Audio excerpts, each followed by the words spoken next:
Muy bien, hermanos, continuamos estudiando el capítulo 26 de nuestra confesión de fe, el cual trata sobre la doctrina bíblica de la iglesia. En el domingo pasado pudimos estudiar los primeros dos párrafos de este capítulo. En el párrafo número 1 vimos la identidad invisible de la iglesia. La identidad invisible de la iglesia, y sobre eso dijimos que esa identidad visible o que esa iglesia invisible está compuesta por todos los santos o todos los elegidos que han sido desde el pasado, que lo son en el presente y que lo serán en el futuro. Es una visión amplia de lo que es la iglesia. Comprende a todos aquellos que han sido elegidos y que serán salvos por la obra de Cristo. Ese grupo de personas, porque incluye a aquellos en el pasado, el presente y el futuro, no pueden ser contados visiblemente, no pueden ser palpados, por así decirlo, visiblemente. Pero por el hecho de que nosotros no podamos verlos o contarlos, no quiere decir que no sean reales. Y pudimos ver varios pasajes que nos presentan a la iglesia o nos hablan de la iglesia de esta forma, de una forma general, en una forma universal, por usar el término que usan también en la confesión.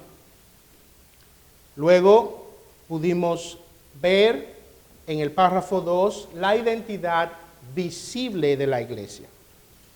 Y cuando nos referimos a la identidad visible de la iglesia, nos referimos a todas las personas en todo el mundo que profesan la fe del Evangelio, que obedecen a Dios y que están juntas frente a la presencia especial de Dios. Cuando nos referimos a la iglesia visible, nos referimos a esa iglesia que es actual, que se circunscribe a nuestro tiempo y espacio. Por decirlo de alguna manera, nos referimos a esa iglesia que está hoy, en el primer día de la semana, reunida en muchas partes del mundo, muchos países, en muchas lenguas, de muchas razas, están hoy frente a la presencia de Dios. Esa es la iglesia visible. Vimos que para que una iglesia sea una verdadera iglesia, debe de componer esas dos cosas. Debe de estar junta. Una persona en su casa con su Biblia y un himnario no hace una iglesia, no constituye una iglesia. La iglesia es el conjunto de los santos juntos, pero no juntos para reunirse a jugar juegos de mesa. No juntos para compartir un buen tiempo, juntos frente a la presencia especial de Dios. Eso es lo que nos distingue de un grupo de personas que están juntas en un club social. Nuestro propósito como hombres y mujeres llamados de las tinieblas a la luz es a estar frente a la presencia de nuestro Dios para adorarle, glorificarle y bendecir su santo nombre. Muy bien, eso fue lo que vimos la semana pasada, párrafo 1 y 2. Hoy vamos a ver tres párrafos más. En el párrafo número 3 vimos entonces la impureza, o vemos la impureza y la perpetuidad de la iglesia. La impureza y la perpetuidad de la iglesia. Confesión nos dice sobre esa iglesia que es imperfecta, pero que aún siendo imperfecta permanecerá para siempre. Dice la confesión, capítulo 26, párrafo 3. Las iglesias más puras bajo el cielo están sujetas a la impureza y al error, y algunas han degenerado tanto que han llegado a ser no iglesias de Cristo, sino sinagogas de Satanás.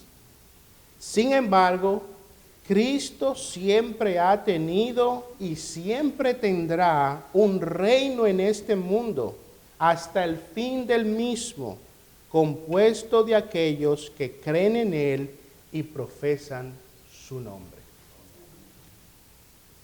En este párrafo, hermanos, vemos dos realidades que se contrastan a sí mismas. Dos realidades que están en tensión. La primera realidad es que la iglesia es imperfecta. La iglesia es imperfecta.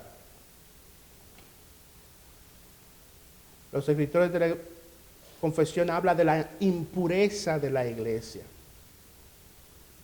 Y esa impureza o esa imperfección se puede ver de dos formas. Primero, vemos su impureza o vemos su imperfección porque la iglesia, las mejores iglesias, aún tienen en ella errores y pecados. Tienen errores y pecados, pero no por eso dejan de ser verdaderas iglesias de Cristo. Podemos ver en las Escrituras muchos ejemplos. Viene a mi mente el ejemplo de los Corintios. Es una verdadera iglesia de Cristo, pero tenía muchos problemas. Tenía muchos errores doctrinales. Tenía mucho pecado. La realidad de la iglesia es que aunque sea verdadera iglesia, tendrá errores, tendrá imperfecciones. Ahora, por el hecho de que esa sea una realidad, por el hecho de que eso sea parte de la experiencia cristiana, por el hecho de que en una iglesia haya problemas, no le da la justificación a ningún cristiano a despreciar a la iglesia. Ningún cristiano debe despreciar a la iglesia. En segundo lugar, vemos esa impureza o esa imperfección en el hecho de que las iglesias no están exentas a degenerarse a tal punto, al punto a que dejen de ser verdaderas iglesias de Cristo y vengan, como dice la confesión, a ser sinagogas de Satanás. Ninguna iglesia, por más sólida doctrinalmente, por más fuerte en su eclesiología, por más fuerte en tus prácticas y convicciones, está exenta a algún día degenerarse y dejar de ser una iglesia verdadera. Y esa realidad debe de estar presente en nuestros corazones. Debemos estar apercibidos de esa realidad. La iglesia, por ser ese conjunto de hombres y mujeres salvos por el Señor Jesucristo, no deja de estar sin riesgo de degenerarse. No deja de estar sin riesgo de corromperse. No deja de tener el riesgo de algún día dejar de ser una verdadera iglesia del Señor Jesucristo. ¿Cuáles son las señales? Nos debemos preguntar, ¿cuáles son las señales entonces de una iglesia que se está degenerando, que se está corrompiendo? Nosotros no queremos que nuestra iglesia se convierta en una sinagoga de Satanás, ¿verdad? ¿Qué señales debemos comenzar a ver? ¿Qué cosas debemos estar apercibidos para que eso no ocurra? Bueno, hay muchas, no las traje todas, pero creo que traje una de las más fundamentales y más importantes. Una señal inequívoca de que una iglesia se está degenerando o corrompiendo es la progresiva ausencia de la predicación bíblica. La progresiva ausencia de la predicación bíblica. La iglesia que no cuida y mantiene la pureza del evangelio, que no se esfuerza por conocer la verdad de las Escrituras Y eso no solo de parte de los pastores, principalmente de parte de los pastores, pero también de parte de la congregación. Una iglesia que es medalaganaria en el estudio de las Escrituras, en el conocimiento correcto de la interpretación bíblica y la enseñanza de las Escrituras. Esa iglesia, poco a poco, quizás solo tome una generación, puede degradarse, convertirse en una sinagoga de Satanás, porque el error habrá penetrado en la iglesia y corromperá a la iglesia. Primera de Timoteo, capítulo 4, versos 1 y 2. Pero el Espíritu dice claramente que en los últimos tiempos algunos apostatarán de la fe, prestando atención a espíritus engañadores y a doctrinas de demonios, mediante la hipocresía de mentirosos que tienen cauterizada la conciencia. Algunos apostatarán de la fe, y esto no solo se trata de individuos, también se trata de iglesias que abrieron sus oídos para doctrinas engañosas, no conformes a las sanas palabras. Segunda de Pedro, capítulo 2, verso 1 al 3. Pero se levantarán falsos profetas entre el pueblo, así como habrá también falsos maestros entre vosotros, los cuales encubiertamente introducirán herejías destructoras, negando incluso al Señor que los compró, trayendo sobre sí una destrucción repentina. Muchos seguirán su sensualidad, y por causa de ellos el camino de la verdad será blasfemado, y en su avaricia os explotarán con palabras falsas, dice la palabra de Dios. Tremenda advertencia para el pueblo de Dios.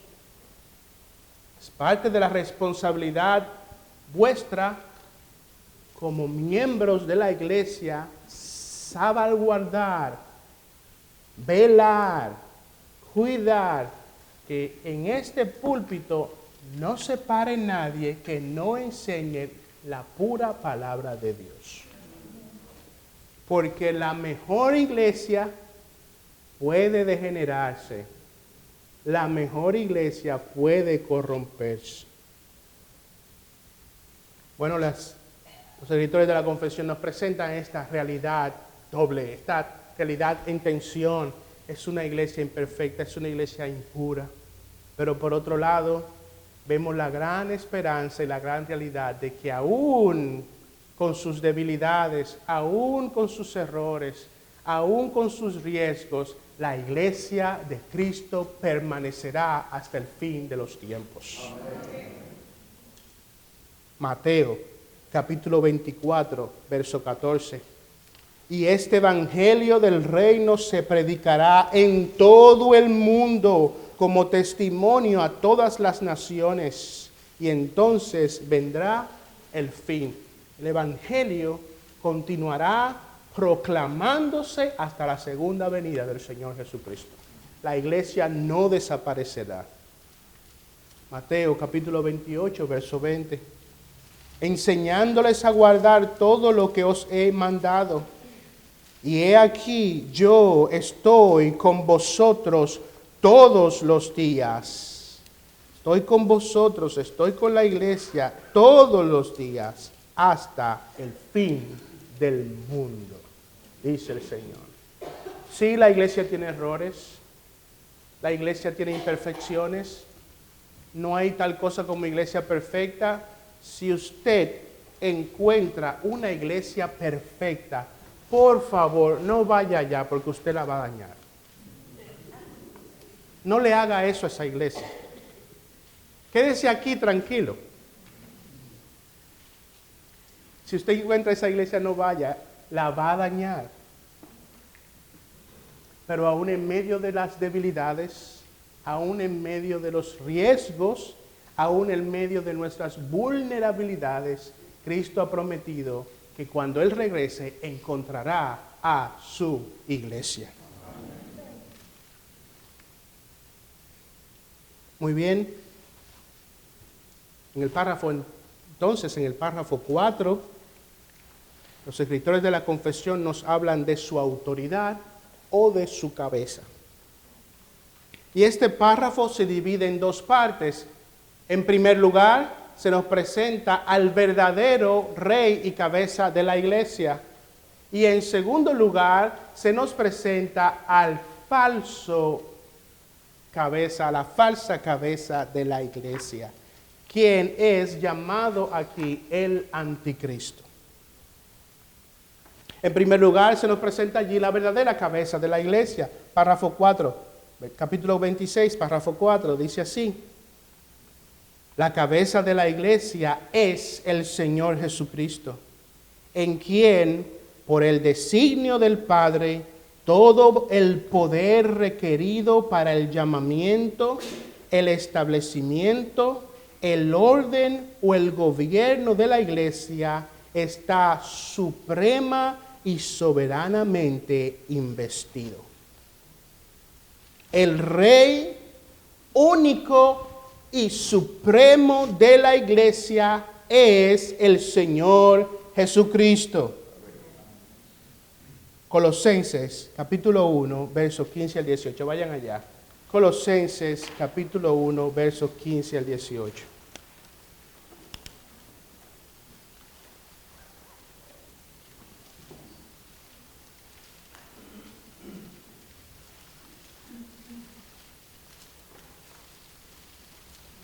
Un hermoso pasaje que nos habla de Cristo Jesús. Colosenses capítulo 1, verso 15. Él es la imagen del Dios invisible, el primogénito de toda la creación, porque en Él fueron creadas todas las cosas, tanto en los cielos como en la tierra, visibles e invisibles, ya sean tronos o dominios o poderes o autoridades. Todo ha sido creado por medio de Él y para Él. Él es antes de todas las cosas y en Él todas las cosas permanecen. Versículo 18. Él es también la cabeza del cuerpo que es la iglesia. Y Él es el principio, el primogénito de entre los muertos, a fin de que Él tenga en todo la primacía. Gloria a nuestro Señor Jesucristo. Él es el Rey de la iglesia. Él es el dueño supremo y único de la iglesia. No hay nadie que sustituya o pueda representar o tomar el lugar alguno del Señor Jesucristo. Ningún humano. Ahora debemos destacar que Cristo gobierna su iglesia a través de un vicario. A través de un vicario. ¿Quién es el vicario de Cristo?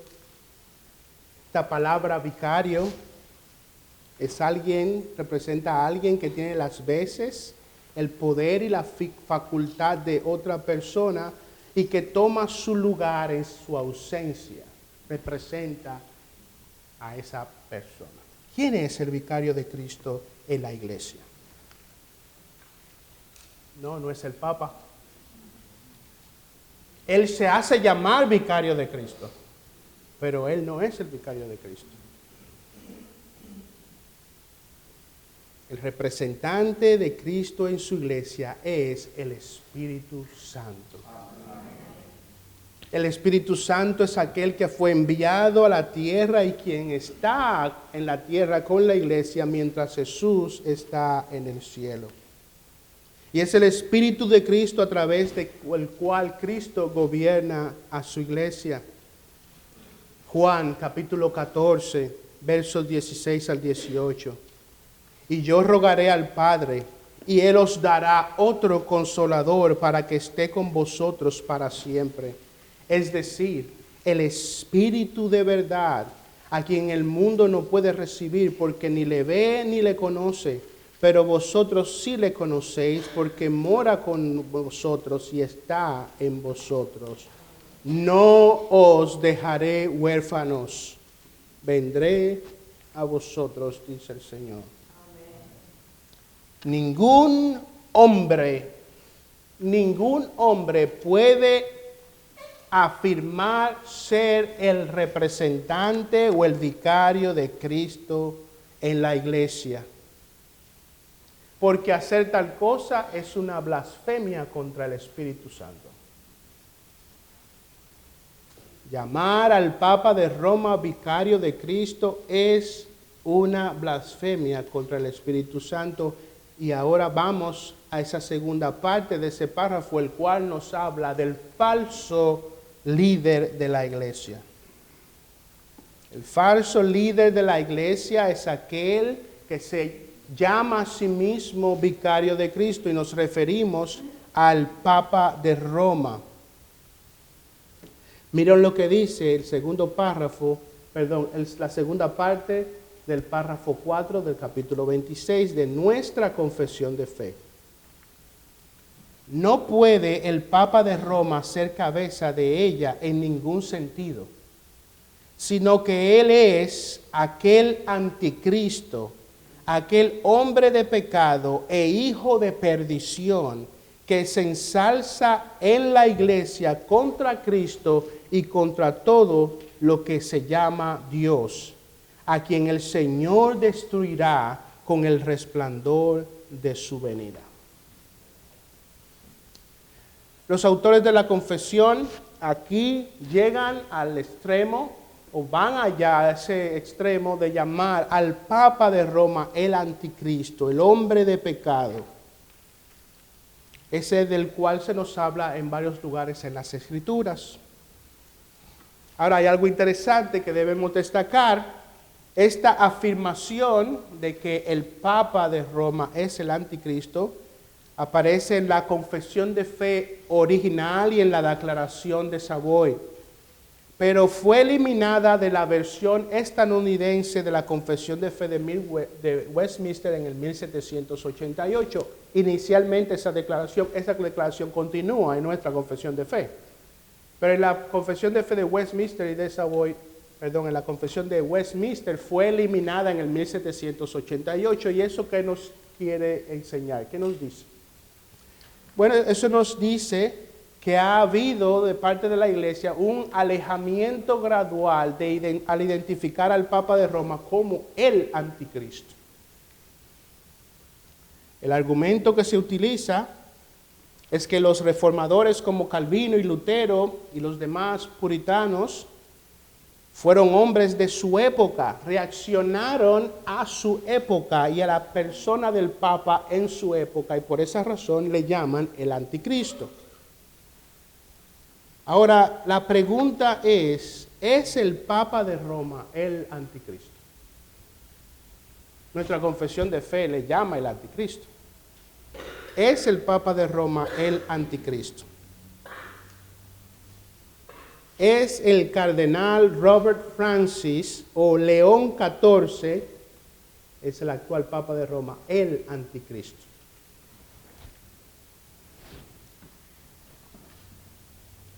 La respuesta a esa pregunta es que sí y que no. Que sí y que no. Voy a explicar. La Biblia nos habla de un hombre específico que será el anticristo, ese hombre que vendrá y ejercerá un gobierno sobre este mundo. Pero de igual manera, allí en Primera de Juan, capítulo 2, verso 18, vayan allá, Primera de Juan, capítulo 2, verso 18, se nos dice algo interesante sobre el anticristo.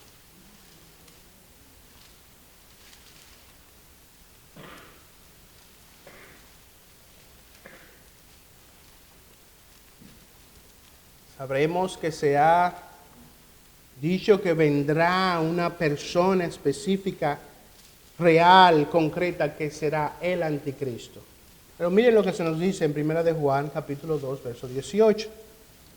Hijitos, es la última hora, y así como oísteis que el anticristo viene, también ahora han surgido muchos anticristos. Por eso sabemos que es la última hora.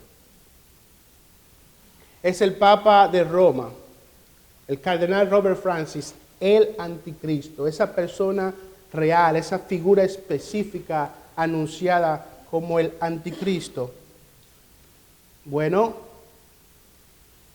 no lo es en tanto y en cuanto no podamos de manera categórica determinar que Él es el que se anunció, Él es el anticristo, la persona concreta del anticristo, no lo es. Como no podemos categóricamente decir que lo es en este tiempo real, ahora, en el momento en que nos encontramos. Pero sí podemos decir que Él es uno de esos muchos anticristos que se han levantado. ¿Por qué? Porque Él, como Papa de Roma, ha venido a sustituir y a hacerse a sí mismo vicario del Señor Jesucristo. Y por eso podemos llamarle a Él un anticristo. O sea, sí y no. La persona real, concreta, el anticristo, no podemos categóricamente decir que lo es. Pero definitivamente las posturas, la enseñanza de la Iglesia Católica, sobre esa base podemos decir que la persona de Papa es uno de esos muchos anticristos.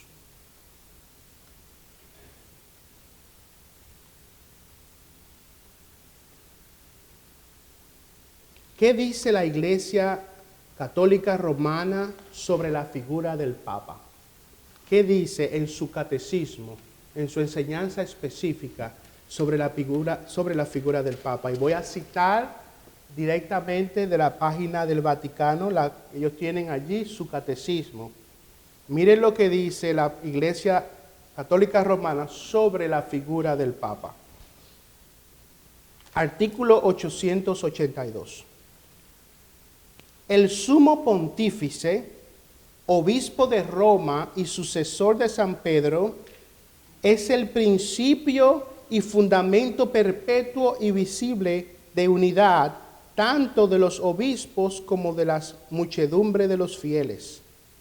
El pontífice romano, en efecto, tiene en la Iglesia, en virtud de su función de vicario de Cristo o de representante de Cristo, en esa función, como vicario de Cristo y pastor de toda la Iglesia, la potestad plena, suprema y universal que puede ejercer siempre con entera libertad. El Papa de Roma es entendido por la Iglesia Católica como el representante de Cristo, y en ese sentido, dice el Catecismo Católico Romano, Él tiene potestad plena, suprema y universal.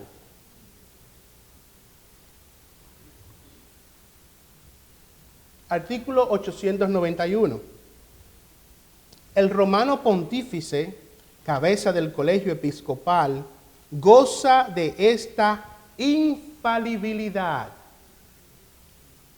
Y esa palabra infalibilidad quiere decir que el Papa no comete errores.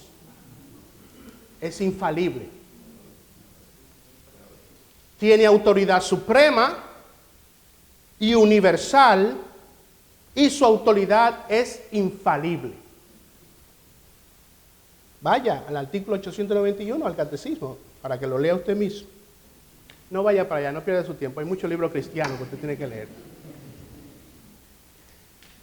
Goza de esta infalibilidad en virtud de su ministerio, cuando como pastor y maestro supremo de todos los fieles, que confirma en la fe a sus hermanos, proclama por un acto definitivo la doctrina en cuestiones de fe y moral.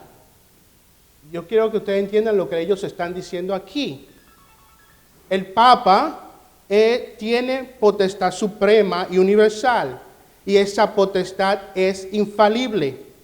Y ejerce esa potestad infalible cuando confirma a la fe de sus hermanos, cuando proclama por un acto definitivo la doctrina en cuestiones de fe y moral. O sea, él tiene la potestad, el poder y la autoridad de decir lo que es la verdad o lo que no es la verdad. Él establece la doctrina. Hay un purgatorio. ¿Pero dónde está eso en la Biblia? El Papa dijo que hay un purgatorio.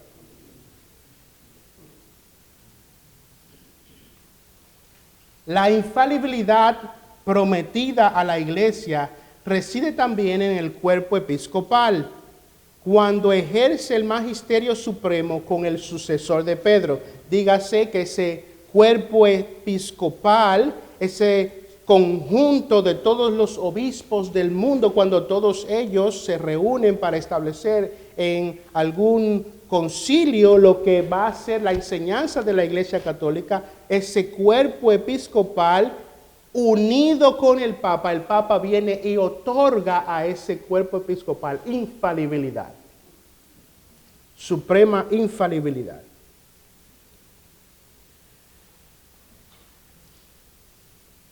La infalibilidad prometida a la Iglesia reside también en el cuerpo episcopal cuando ejerce el magisterio supremo con el sucesor de Pedro, sobre todo en un concilio ecuménico.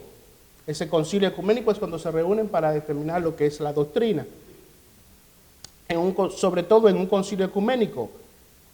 Cuando la Iglesia propone por medio de sus magisterios, cuando la Iglesia propone por medio de su magisterio supremo que algo se debe aceptar como revelado por Dios para ser creído,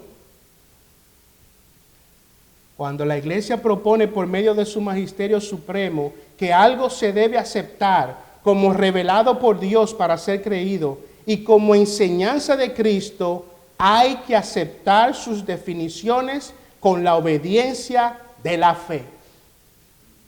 Lo que ellos digan, usted debe aceptarlo y obedecerlo.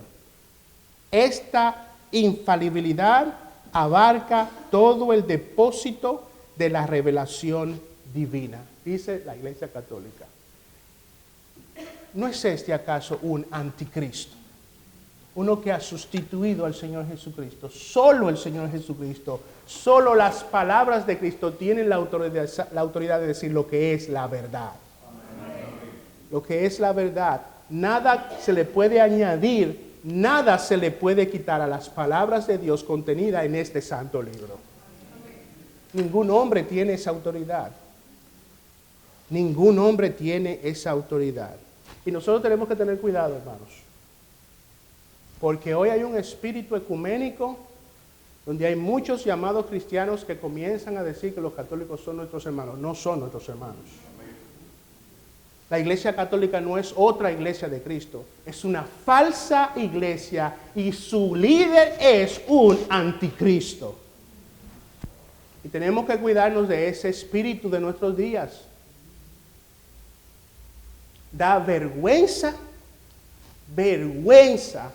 ver a un supuesto líder cristiano de pie junto con un católico y con un musulmán diciendo que hay muchas formas de llegar al cielo. Hay una sola forma de llegar al cielo. Él es el camino, Él es la verdad y Él es la vida. Nadie irá al Padre si no es por el Señor Jesucristo. Amén. Que el Señor nos libre de este espíritu en nuestros días. Por último, vemos en el párrafo 5 su mandato original, el mandato de la Iglesia. Dice el párrafo 5, en el ejercicio de este poder que le ha sido confiado, el Señor Jesús, a través del ministerio de su palabra y por su Espíritu, llama a sí mismo del mundo a aquellos que le han sido dados por su Padre. Llama a aquellos que el Padre les dio. Llama a los santos. ¿Y para qué los llama? Dice, para que anden delante de Él en todos los caminos de la obediencia que Él les prescribe en su palabra. A los así llamados, Él les ordena andar juntos. A los que Cristo llama, Él les ordena en su palabra andar juntos en congregaciones concretas o iglesias para su edificación mutua y la debida observancia del culto público que Él requiere de ellos en el mundo. A aquellos que el Señor salva, el Señor los convoca y los llama a ser partes de una iglesia local. No hay tal cosa como cristianos llaneros solitarios sueltos por ahí que no pertenecen a ninguna iglesia, que van un domingo a una iglesia y después otros se quedan en su casa y ven los sermones de tal cual otro predicador, y luego cuando, no sé, se sienten aburridos, van y se aparecen en otra. Eso no es así. El Señor llama a sus hijos a que sean parte permanente de una iglesia local. De una iglesia. El deseo del creyente debe ser parte de una iglesia. Ser parte del cuerpo de Cristo. Debe sentir ese deseo, esa urgencia. No somos llaneros solitarios. Hemos sido llamados por nuestro Señor a andar juntos. Y esto tiene un propósito doble.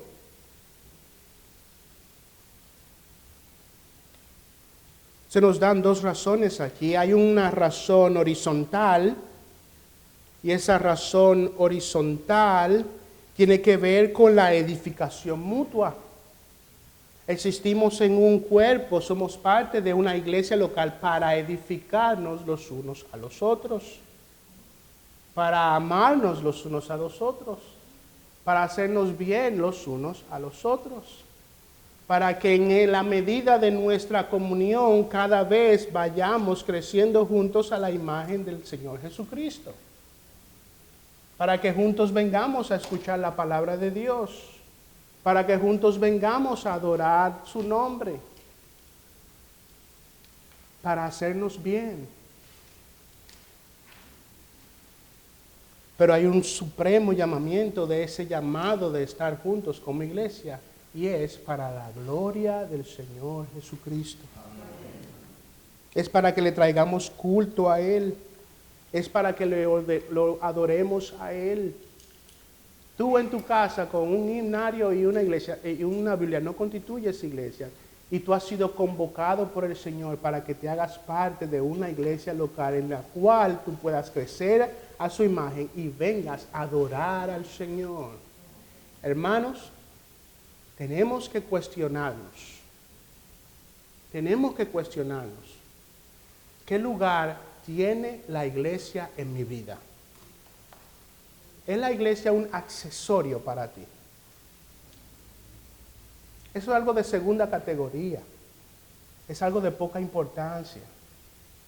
Como alguien una vez dijo, la iglesia no debe de ser solo un departamento de tu vida. Realmente la iglesia debe ser tu vida.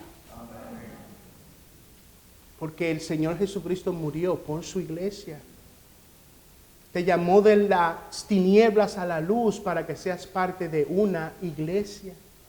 Y en ella crezcas a su imagen, seas cambiado a través de la verdad y de la influencia de la verdad por su Espíritu.